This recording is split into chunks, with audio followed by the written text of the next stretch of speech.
WFTM was coming to be with Bill Stewart.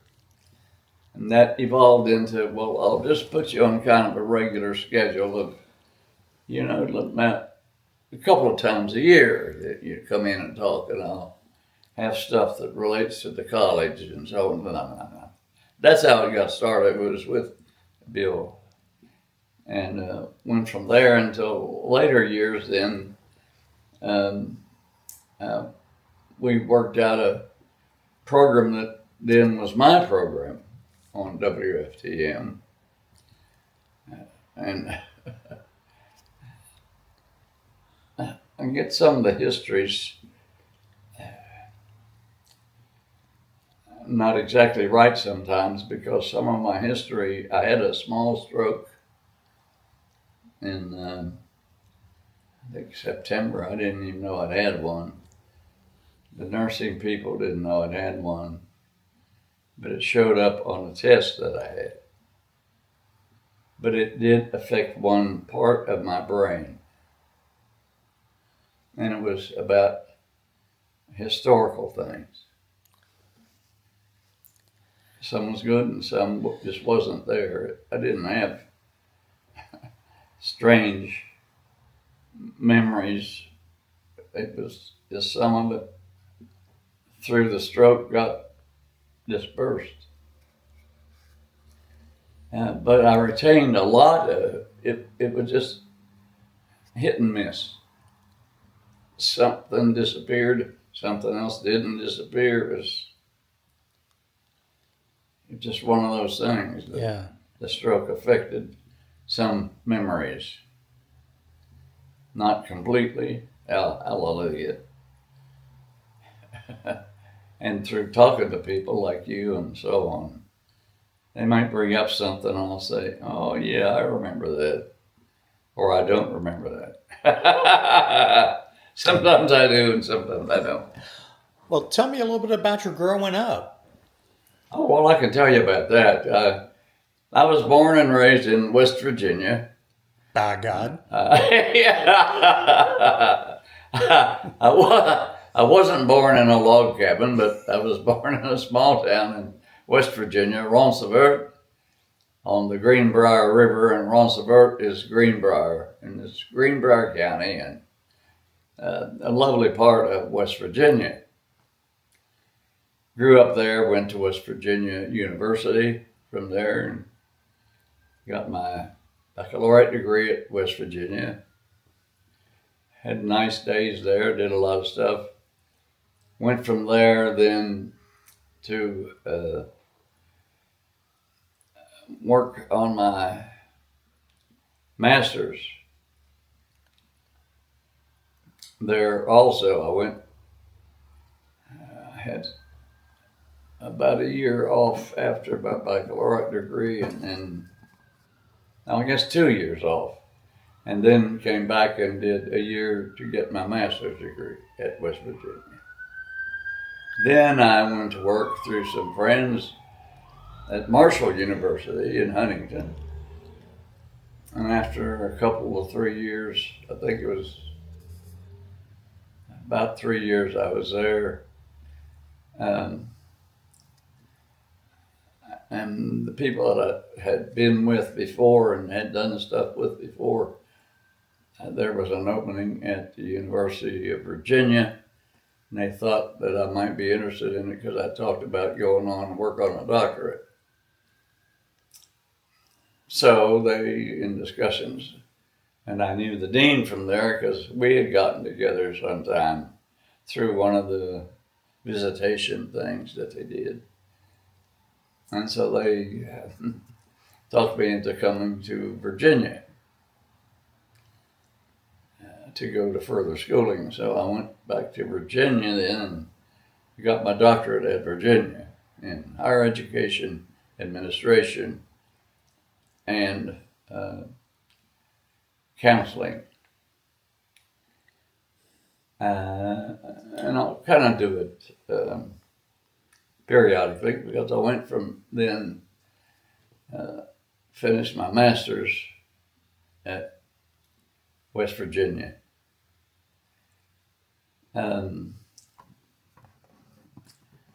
went from West Virginia to Marshall to work,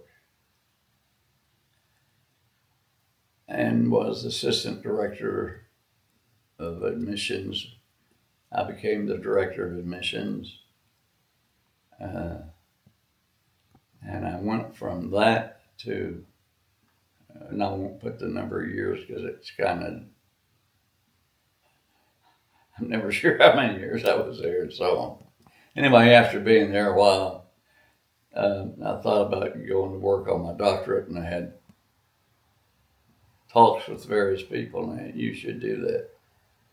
So I went to the University of Virginia, back to school, and got my doctorate at Virginia. And after which, looking then for something to do, and frankly had a good many opportunities after getting the doctorate completed to go somewhere in West Virginia, Virginia. I had worked for the federal government, the Bureau of Higher Education. I had traveled in 7 states, Puerto Rico, and the Virgin Islands for the federal government, Office of Education. So I had gotten around. I knew a lot of people in that area of the country. And then I had to decide, well, what are you going to do? Well, I was happy the way things were arranged. We had what we called a regional office of the Bureau of Higher Education, federal government in Charlottesville, to cover that 7 states in Puerto Rico and the Virgin Islands. And I got hired by them then to be the person in the regional office, which was in Charlottesville, Virginia. And that's where I was working on my doctorate. I already had the master's. And it fit what my interest was and what they wanted me to do. So that's what I went into then, was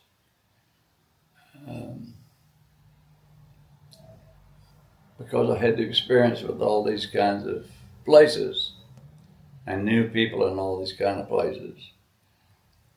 And the federal government had decided to change some offices, some responsibilities for certain areas. They changed all that around. And they wanted to move our office from Charlottesville to Pittsburgh. I decided to hell with it. I don't want to go to Pittsburgh. I've been to Pittsburgh. And so I'm not going to move. They wanted me to stay with them and go to Pittsburgh, but I didn't want to go. It was my whole office, not just me. The regional office was moving from Charlottesville to Pittsburgh. So I said, no, I quit. I'm not going to Pittsburgh. Well, they'd love for me to go, and I had other opportunities. I talked to people in some exotic places in Puerto Rico and Virgin Islands, for example. I had some good opportunities, but I didn't want to go that way. So I finished my doctorate at Virginia, and again, about the same time I finished, they were going to change the offices. Everything was going to move from Charlottesville to Pittsburgh. I wanted no part of Pittsburgh.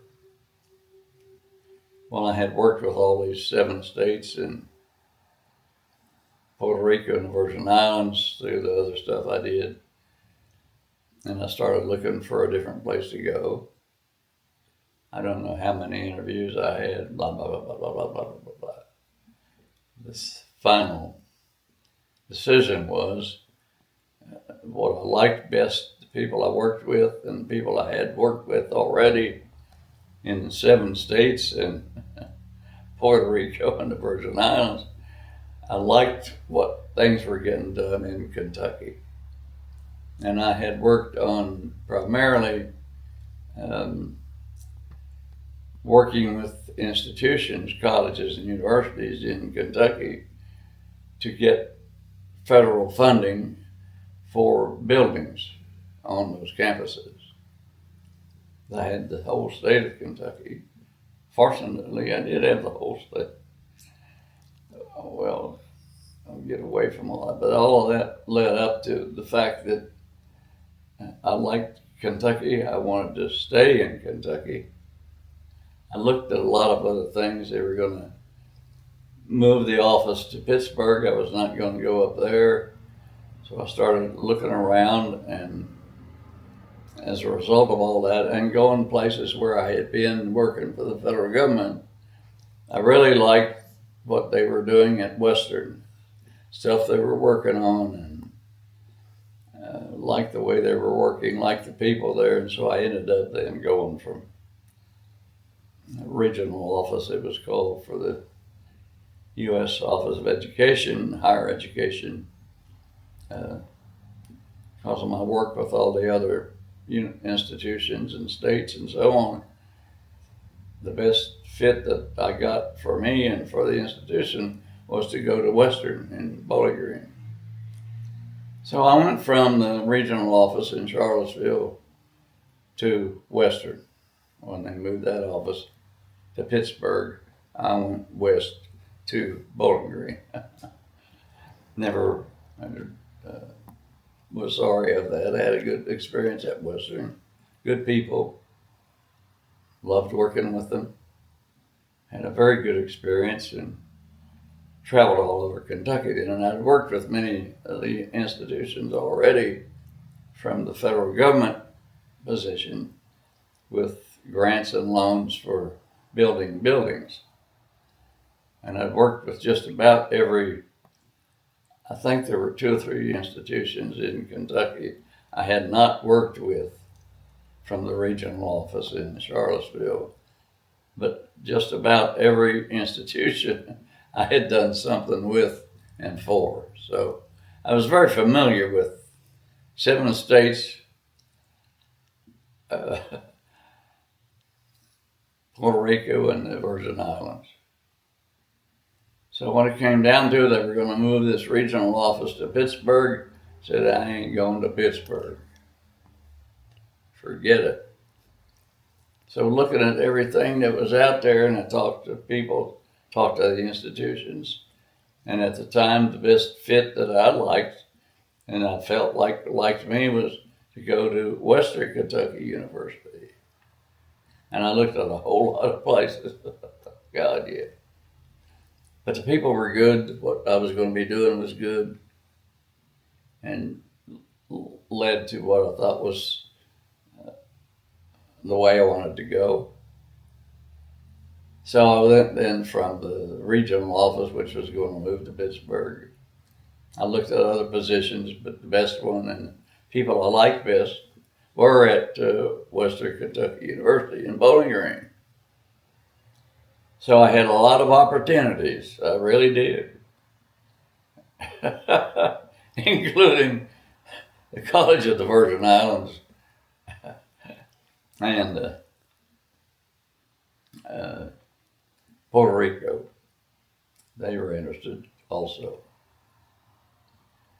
So anyway, then after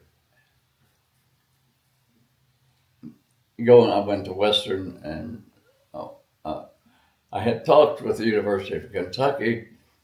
They wanted me to come to UK, but they didn't have a position that I would fill or that I could fill that they had open. There just wasn't anything there they could put me into. They liked me, naturally. They didn't have any place to put me into something that I didn't want to do. Right. Western did. So I stayed with Western, and sure enough, and UK had told me, well, yeah, we understand you go and be at Western, but we'd still like to keep you on the list. And when something comes along, you have experience with the 2-year colleges with what you were doing, and not a whole lot of people have the experience you have. And as we're developing our 2-year community college system, we'd like to talk with you about some of that. Well, went through all of that stuff. Well, that ended up in me then UK saying we'd like to have you in one of our community colleges. And they gave me a choice of Hazard, Louisville, or Maysville. So I visited Hazard, Louisville, and Maysville, and talked to people at all the different institutions, many of whom I already knew.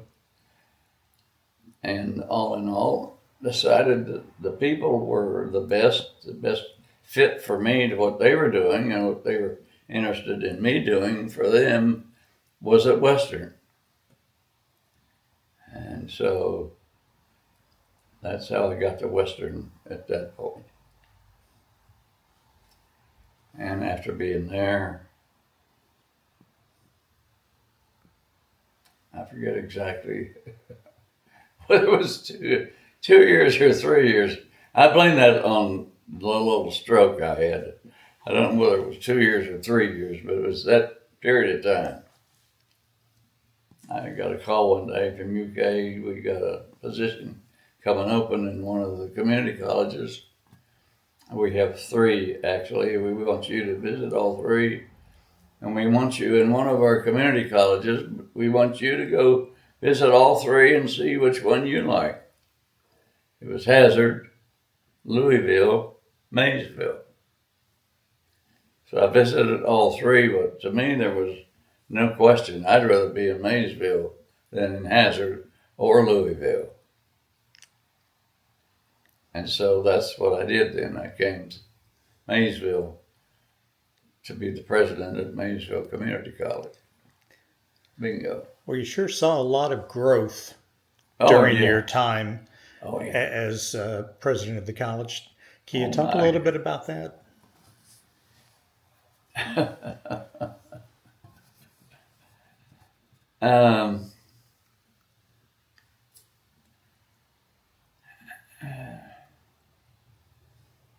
Well, I was working. It was one of those things I've been between, because UK was after me at first to look at those 3 colleges. And they wanted me at one of the 3. Yes. But fortunately, they were good about it. They made the decision up to me. You can go to Hazard, you can be at Louisville, or you can be in Maysville. I'd worked with all 3 of them, of course, with their buildings and so on. From work for the regional office in Charlottesville, and knew people at all the places. I had opportunities at other colleges and universities in Kentucky. And having worked in 7 states, I knew colleges in other states. And everything came to me as Kentucky is the place I want to go. So I liked people in Kentucky. I liked working with the higher education institutions in Kentucky. Had had a good experience with all of them. Private institutions, public institutions, college level institutions, of course. And what it all came down to, I went from Western to Maysville. And never regretted a day of it. And I have been back in the day, because it's all gone, it's over with. But I spent very many nice years at Western. It was a great institution. Worked closely still with UK. And they called me a few times. They had this, they had that. We'd still like to have you on board with us. But there was never really anything that, after I got into the community college system, that I wanted to leave to go do something else for UK. because I liked the community college system. I saw it growing. Weddington was ready to leave. Things had been pretty well set. We had a futuristic plan made. They had worked on it and with UK and so on, but we had a good plan for development for the future. And all in all, I liked Maysville. And frankly, I had a couple of people at Western who liked Maysville. And they were interested in me going to Maysville also. Anyway, that's what happened, and I went from there to Maysville, from Western to Maysville. Never regretted a day of it. Really liked being in Maysville. Stayed longer than I ever thought I would stay. I go to Maysville and I'll be there about 5 years, and every time someone would come along or somebody would call, I'd go and talk to them. I'd go to visit the institution and went through all of that damn stuff. I never refused any, but there was always something that kept me saying, look, I like staying in Maysville. I like the town, I like the people, I like the college, I like the college people. Why do I want to jump into something new so long as I have a good operation here, which I thought I had? It's going to continue to build. Why do I want to go off to someplace else to start building again? It's already building here and I'm staying here.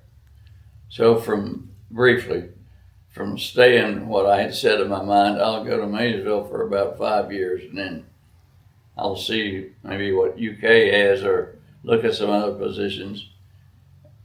When I got to that point, I was thinking, oh, the hell with it, I'm going to stay in Maysville. And I had other opportunities after that. I'd run into them at meetings and things, and a couple of the other community colleges in Kentucky even wanted me to come and be with them. So I had opportunities, but every time I look at one, and I did go for interviews and that kind of stuff, but there was just something about leaving Maysville was not the thing to do. I wasn't ready to move to Louisville or Hazard or someplace else. Right. And so I've stayed here. No. I forget how many years. That's the one thing I lost, and I had a slight stroke. I think I was here 25 years. Yeah. And that briefly is my pattern. That's how I went from.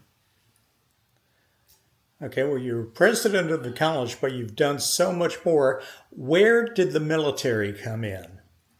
Okay, well, that's interesting too, because I had gotten into a military, USAR, United States Army Reserve School, as a teacher in Lexington. And so I had that position at the same time I got hired at Maysville.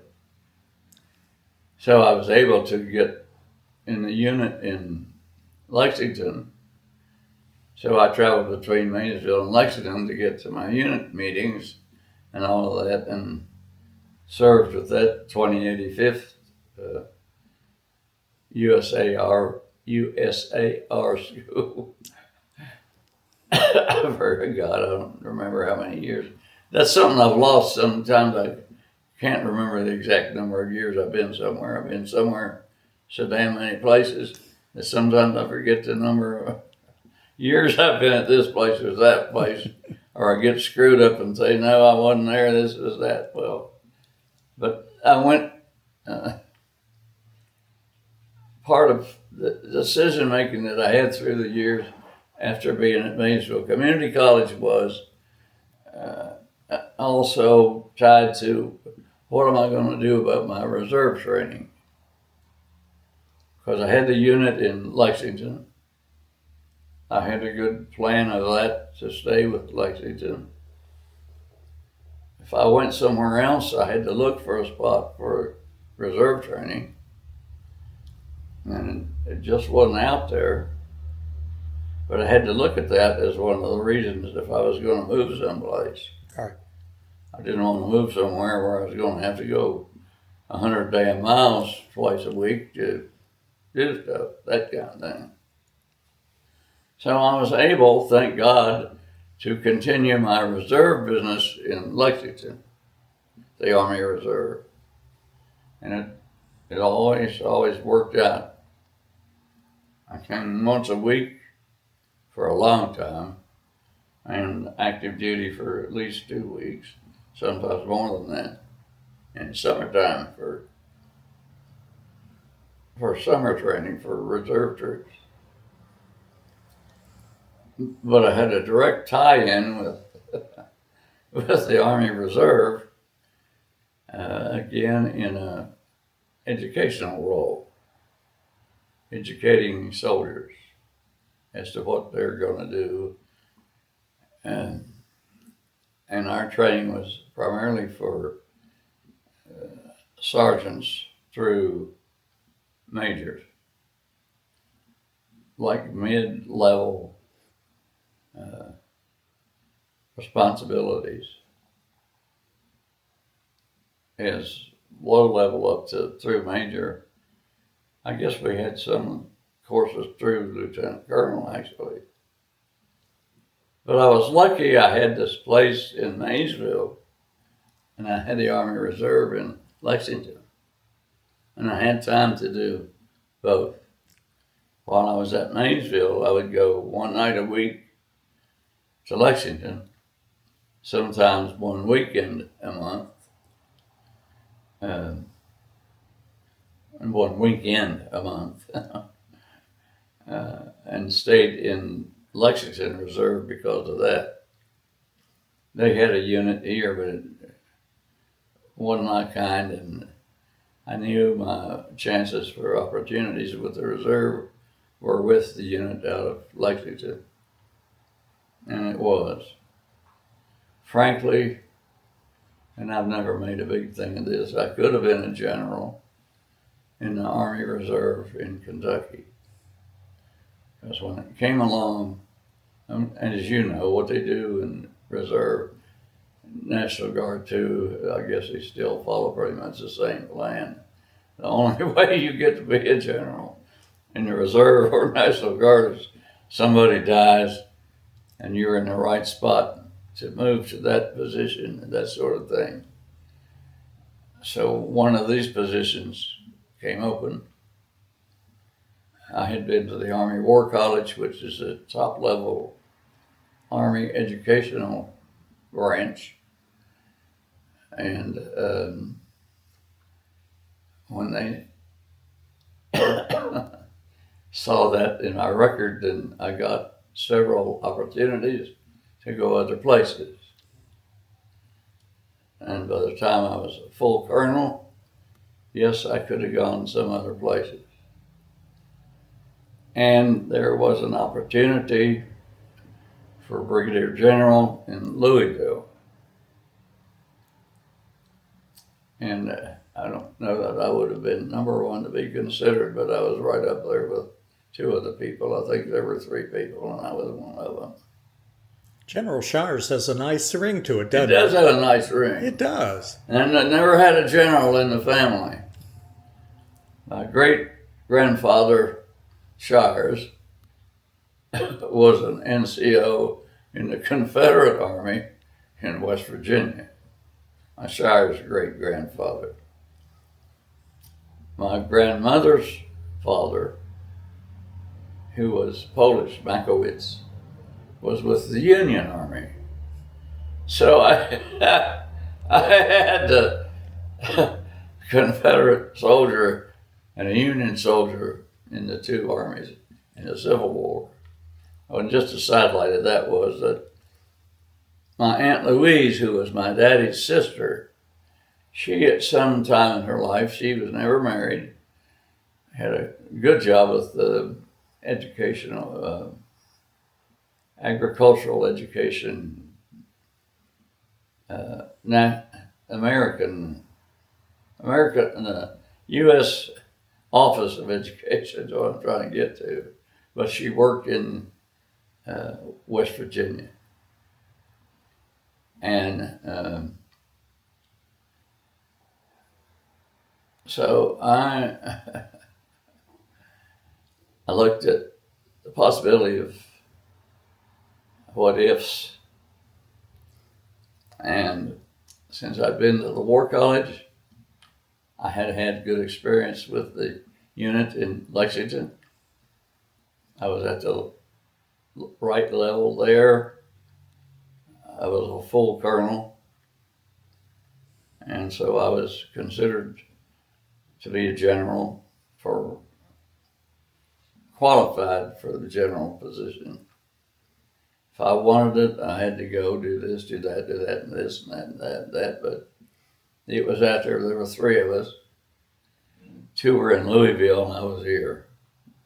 And our overall military control unit was in Louisville. Our secondary unit was Lexington. That's where I went all the time. But our major place was Louisville. Well, I knew there were a couple of guys in Louisville who had a nod over me, but I had other people telling me, Shires, you're the one we want to come to Louisville. And if you come to Louisville, we're sure you're going to make full colonel, and there might be a general's job then available for you and that kind of thing. But I won't go into great detail about it. Shit, who knows? And I was all worked out. I did make the final decision. I'm not going to work my what off to try to be a general, because I don't see that happening. Maybe it would, but I'm still going to live in Maysville. I did not want to go from Maysville to Louisville a couple of times a damn week, at least. Yeah. And as a full colonel, if I was at a unit, I'd have to be in Louisville. And as you know, it would be more than one night a week. Lord knows what all it would have been. It just wouldn't. They wanted me to go ahead and take it because there were three of us who were looked at to be the brigadier general job there were three brigadiers in Louisville. And I was one of them, and they talked to me about I would have that job because I'd been to the War College.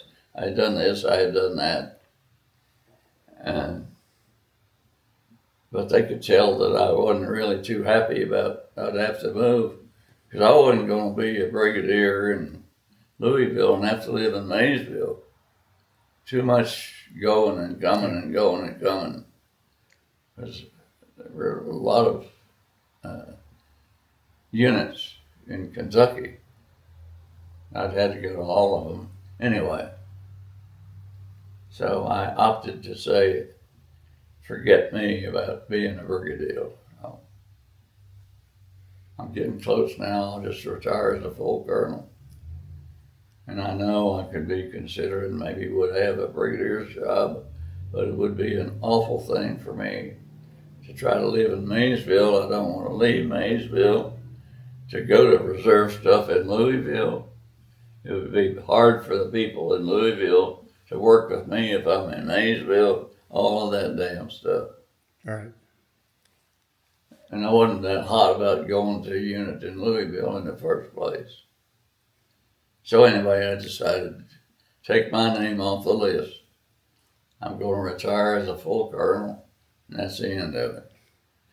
And the timing, they were all working the right way for that, and considering everything, I was on the list for general. I had to do all the paperwork. I did all that damn stuff. Pictures, all of that.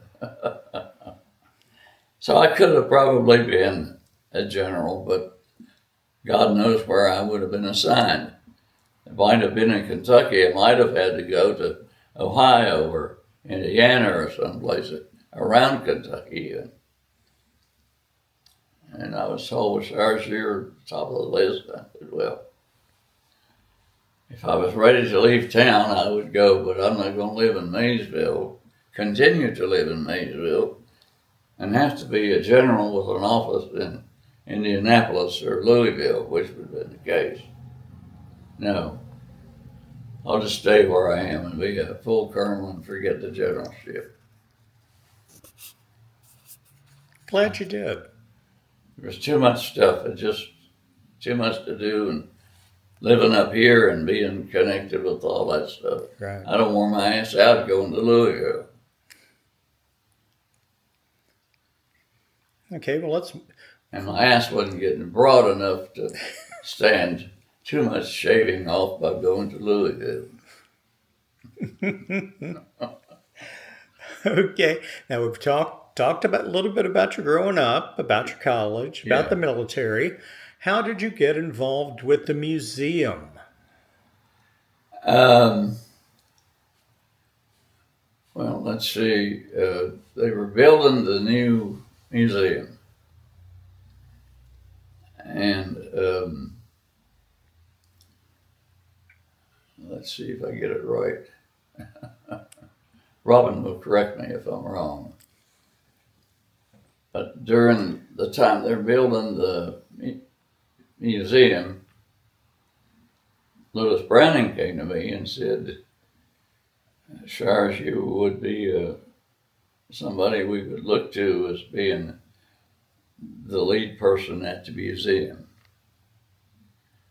I said, well, I don't know that I want to be the head person at the museum. I like where I am, but there might be some other arrangement at the museum. I worked until all this year. Ended up, they made me the education curator for the museum, which meant more to me and more to capitalize on and look, first of all, at educational things provided through the community to the young people primarily, but to all other people too, is the educational things that the museum could provide. And so I went the educational way. I was not interested in being the director of the museum. No. That's all I wanted to have any direct responsibility for, and I liked it. I liked being the education director. I don't forget what the title was.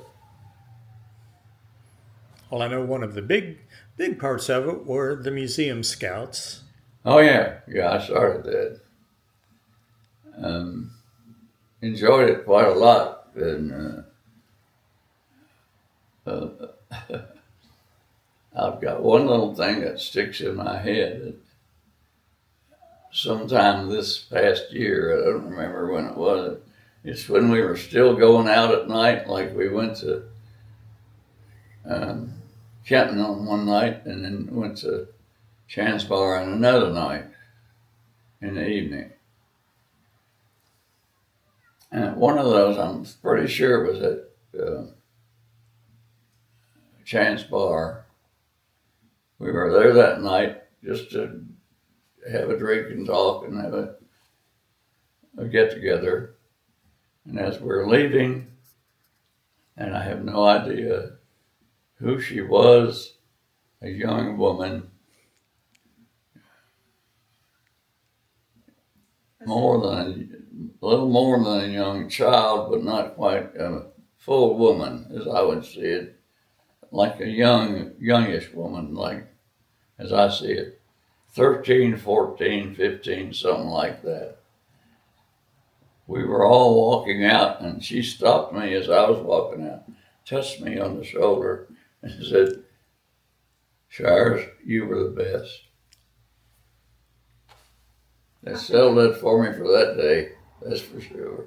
I think it was Abby Lohman, wasn't it? I think it was, yeah. But she's older than that. It was her. Yeah. That's exactly who it was. Loman's daughter. Yeah. So how does everything that you have done in your life, your different careers, has been to help educate other people? Oh yes, education has always been my thing. That's what I started out in. That's what I got baccalaureate in English, but English is teaching at West Virginia. So do you ever just sit and think about how many people, how many lives you've affected? I hope I have never affected any who never made it out the door of the aircraft or anything else. I do remember having to get one guy out of the aircraft who was in front of me one time. That's the closest I ever came to getting somebody out of the airplane. I had to drag one too when we were up in a helicopter, a big helicopter. It had two rotors and a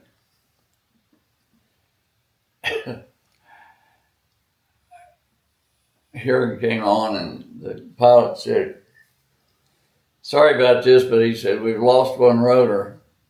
He said, "We can keep flying for a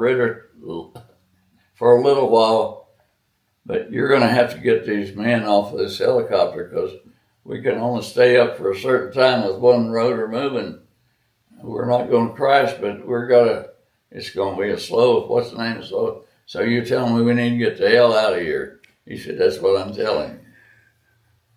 So we got the men together and put them all out, and I followed them. Yeah.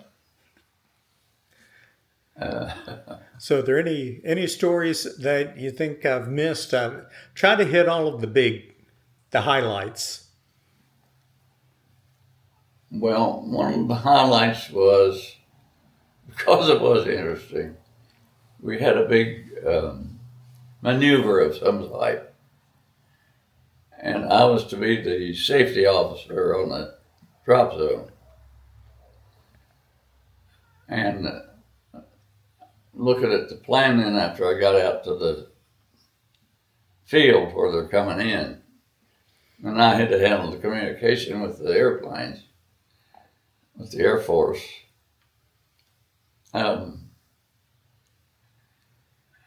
We were to give, this was part of the job of the safety officer on the ground, was to give the weather, is there a wind, what's the wind, and so on and so on, all the weather stuff. Mainly about the wind, if they're going to get blown around when they get down close to the ground and all that stuff. So I'm doing that, and I had done it a lot of times anyway, and I had this sergeant with me. He'd done it with me before, and we were sitting out in a Jeep, and we were watching these guys jump out. And he said, "Oh, God, Lieutenant, look, somebody's chute's not open." He pointed, and I looked, sure enough, it wasn't open. He was just coming straight down. I said, "Oh, God, he ain't going to make it. He can't get his chute, his reserve chute out for whatever reason. He's just coming straight down. So you keep an eye on him, Sergeant, and I'll watch the rest of the guys." So on and so on. You call in, and we had a control place, and they'll get the Air Force, but that guy's going to come in. There's no doubt about it. I mean, this was real fast stuff. So he did with it. Right then, the guy jumped, and sure enough, his parachute didn't open. So I told this guy, "Sarge, we better head for the drop zone where he's going to land, but he's gone, but we got to go there. We need to be there first." So we fire up the Jeep and we go up, and he hits the ground, and we were there right close to after the time he hit the ground. Well, I figured he was gone, but I had to cut the parachute stuff off of him with my knife. Got him loose and checked him and all, and he was gone. And General Westmoreland was the general, the head of this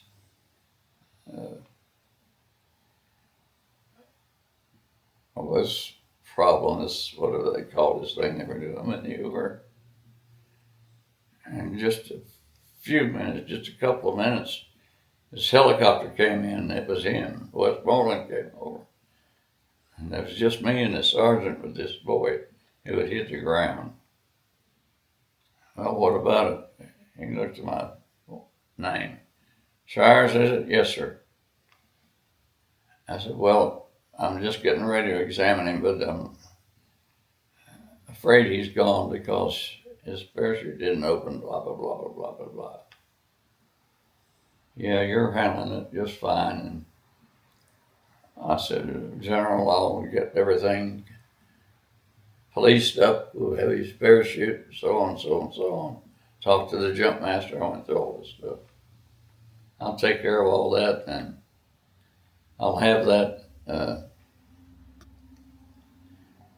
in the morning. This was afternoon. I'll have that in the morning at where they pack these chutes over at that packing shed. And it was our unit, which is a parachute unit. They'll be doing all that, so I've got that under control. That's my unit, and blah, blah, blah, blah, blah, blah. Well, Doc, thank you so much. I really appreciate you sharing your memories with me and with everybody. And of course, that face. Well, sometime, Robert, we won't do it today because I saved it, but what we can do is have a little thing that, as I've looked back over my years with the Army Reserve, at one point, I was safety officer on the drop zone, and we're like 5 generals jumped that day with these other troops. But I did everything right. Everything was good. And they all liked what I had done, and we were talking, and somebody said, well, there's one more helicopter. And this other guy said, oh, yeah, yes, sir, yes, sir. It's that guy from West Virginia. I thought, well, who the hell is that? I said, West Virginia. He said, yeah, he's the head from the National Guard in West Virginia. I said, oh, he's with the Special Forces. I said, well, I don't know who that is. He said, I don't know. I've got it here somewhere.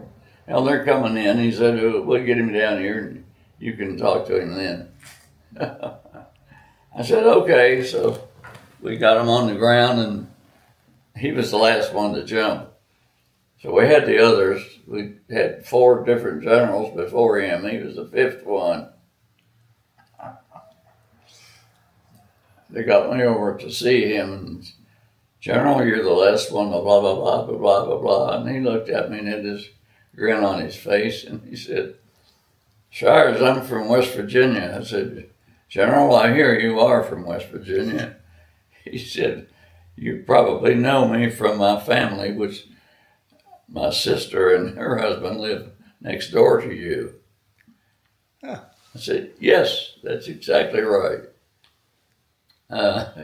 You're General Blake. He said, that's who I am. I jumped with the 82nd on the D-Day, and so on and so on.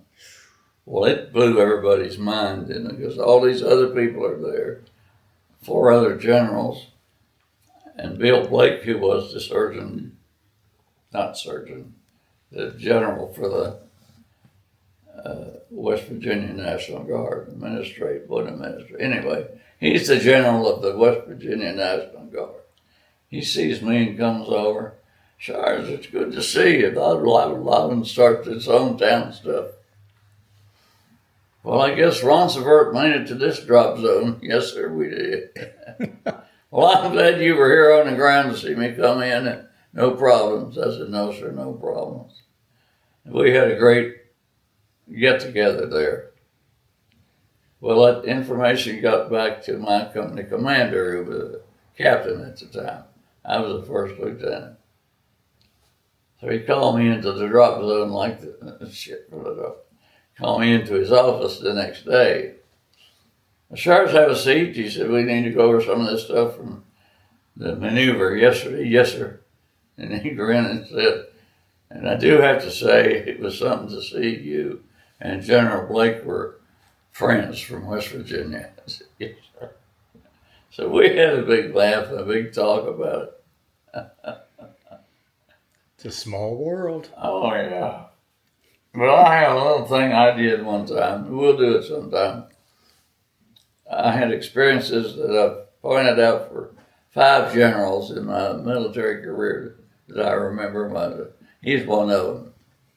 The general from West Virginia on the drop zone, but I had 4 others some point in my military career also, most of which were during my airborne days, but a couple were just other days. Now, I remember you said you went to the War College with General Tommy Franks. Yeah, oh yeah. Yeah, the Army War College. Yeah. Yeah, he was in my class. And there was another guy from West Virginia who knew my family, and they knew him. He was younger than I was. Hell, I was already a full colonel. I guess I was already a colonel when I went to the Army War College. Yeah. Yeah, that was a long year at the college without you there. But and this is the truth. I was Shires, but he was Smith. Bill Smith. So I'll never forget the first day there, this lieutenant colonel had the class together. Well, let's go down the roster, blah, blah, blah, blah. He went by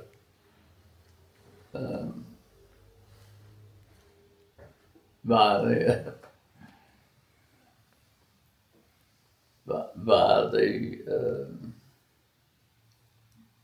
not the number, but by the what position they're coming in from. And there were all of this, all of this, all of this. And, well, we have Colonel Shires with us. He's from the USAR school in Lexington, Kentucky. And then this guy raised his hand at the other end of the room and he said, "Sir, I'd just like to point out, too, that I'm also from Ronceverte, West Virginia, and I'm with the so-and-so and so-and-so." Said, "I'll be damned. Both of you are from Ronceverte, West Virginia, place nobody's ever heard of, and you're both here at the War College." "Yes, sir, we apologize." And Smith apologized, too. Yeah, it's one of those kind of things. Well, I've never had this experience, he said. Yeah. Neither have I. Well, thank you so much. I really, really appreciate your time. Anytime.